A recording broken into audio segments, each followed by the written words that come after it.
नमस्ते दोस्तों, आज की जागरूकता चैनल में आप सभी का स्वागत है। मेरा आज का विषय है नारी शक्ति। नारी तू नारायणी। सिर्फ पूजना ही काफ़ी नहीं है, नारी की शक्ति को समझना भी जरूरी है। अपने आसपास परिजनों से, अपने बुजुर्गों और गुरुजनों से भी हमने सुना है, उसी के आधार पर कुछ जिज्ञासाएं मन में उठती हैं। हम हमेशा नारी शक्ति की बातें करते हैं। नारी की ही पूजा नवरात्रि में होती है। कलश स्थापना से लेकर कंजक तक नारी के हर रूप की उपासना होती है। लेकिन मंदिरों में पूजा या आरती होती है तो वहाँ किसी महिला को पूजा करते या करवाते हुए नहीं देखा जाता। यह सब धर्म के जो भी काम है वह सब पुरुष ही करते हैं। ऐसा क्यों? हर भगवान के नाम के पहले उनकी पत्नी का नाम होता है, जैसे उमापति, महादेव, लक्ष्मी नारायण, सीताराम, राधे श्याम। चित्रों में भी समर्पण भाव नारी का ही दिखता है। चरण दबाती हुई लक्ष्मी जी, सीता जी तो हमेशा श्री राम के पीछे चलती हुई दिखाई गई हैं, और माता सती ने अपने मन का किया तो उन्हें अग्नि में भस्म होना पड़ा। शिव के तांडव रूप के फलस्वरूप माता सती के विभिन्न अंग अलग अलग जगहों पर गिरे। आज उन जगहों पर शक्तिपीठ 51 शक्तिपीठों के नाम से जो हम जानते हैं, यानी तब भी नारी परतंत्र थी। और आज तो हम देखते हैं कि नारी की जो स्थिति है, छोटी छोटी बच्चों के साथ इतना अत्याचार होता है, बुरा व्यवहार किया जाता है। और जो भी हमारी महिलाएं हैं, औरतें हैं, चाहे कितना भी संपन्न हो जाए, कितनी सफलता प्राप्त कर ले, लेकिन एक डर आज के माहौल में हमारी औरतें, हमारी जो बहनें हैं, उनके प्रति हमारे मन में बना रहता है, घर वालों, परिवार के मन में बना रहता है। कथावाचक इस प्रसंग के बारे में कहते हैं कि देवी सती ने शिवजी की बात नहीं मानी तो देखो क्या हुआ। सीता जी ने हिरण को पकड़कर लाने की बात कही। उस प्रसंग में यह जरूर कहते हैं कि नारी को जिद नहीं करनी चाहिए, वरना परिणाम अच्छा नहीं होता। माता सीता ने साधु वेशधारी रावण को भिक्षा देने की नियत से लक्ष्मण रेखा को पार किया और उनका हरण हो गया। इस प्रसंग की व्याख्या में कहा जाता है कि सीता जी ने लक्ष्मण की बात मानी होती तो ऐसा ना होता। कोई भी सीता माता के पक्ष में बात नहीं करता कि उस परिस्थिति में उन्हें जो सही लगा था उन्होंने वही किया। अब उनको यह सही लगा कि भिक्षा देनी जरूरी है किसी साधु को, कि घर आए मेहमान साधु या कोई भिखारी हो तो उसको हमें अनादर नहीं करना चाहिए, उसका हमें मान सम्मान करना चाहिए। बस यही सीता माता ने किया। पर उनके ऊपर यह आरोप और यही बात, यही विचार आज तक भी हम कहते हैं कि यदि लक्ष्मण रेखा पार उन्होंने नहीं की होती, पति की बात मानी होती, तब सीता जी का हरण नहीं होता।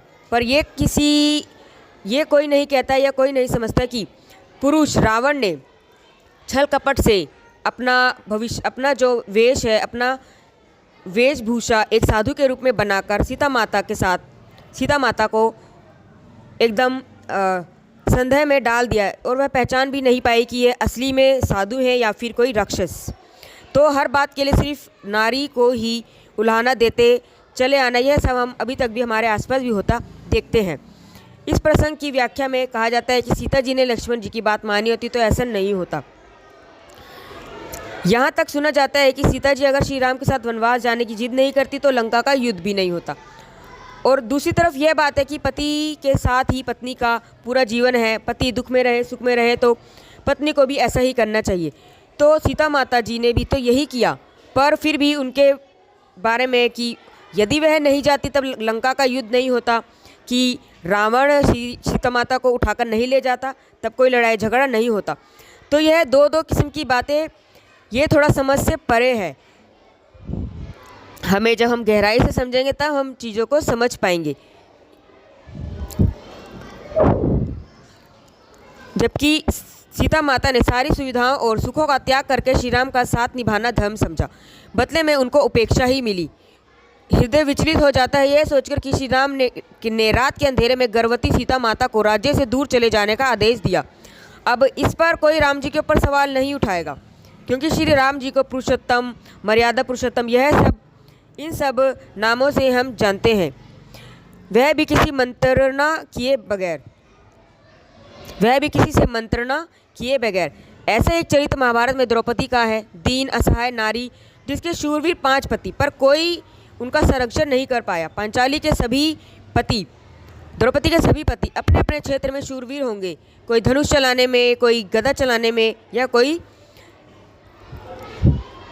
तलवार चलाने में, लेकिन ना तो अपने पुत्रों की रक्षा कर पाए और ना ही अपनी पत्नी की इज्जत की, पत्नी की लाज की। आज की नारी बहुत हद तक अपना संरक्षण खुद कर पाती है। युद्ध और द्वंद्वों के बीच वह अपना मार्ग खुद बना रही है, यह सोचकर बहुत खुशी होती है। दोस्तों, मेरा आज का ये विषय अब हमारा 8 मार्च नारी शक्ति 8 मार्च महिला अंतर्राष्ट्रीय महिला दिवस जो आ रहा है उसी से संबंधित है। और महिलाओं से मेरी यही विनती है कि अपने आप को कमज़ोर ना समझे, विनम्रतापूर्वक ही अपनी बात ज़रूर रखें, अपने आप को ज़रूर आगे बढ़ाएं।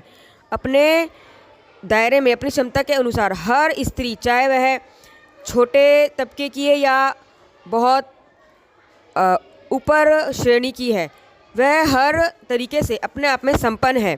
और एक बात मैं यह भी कहना चाहती हूँ कि हमें एक दूसरे की, अगर हम सक्षम है तो हमें जो भी कमज़ोर हमें महिला दिखती है तो उसकी मदद ज़रूर करनी चाहिए। एक दूसरे के साथ से ही हम सब नारी आगे भी बढ़ेंगी और सबका विकास भी संभव होगा। ओके, धन्यवाद, नमस्ते।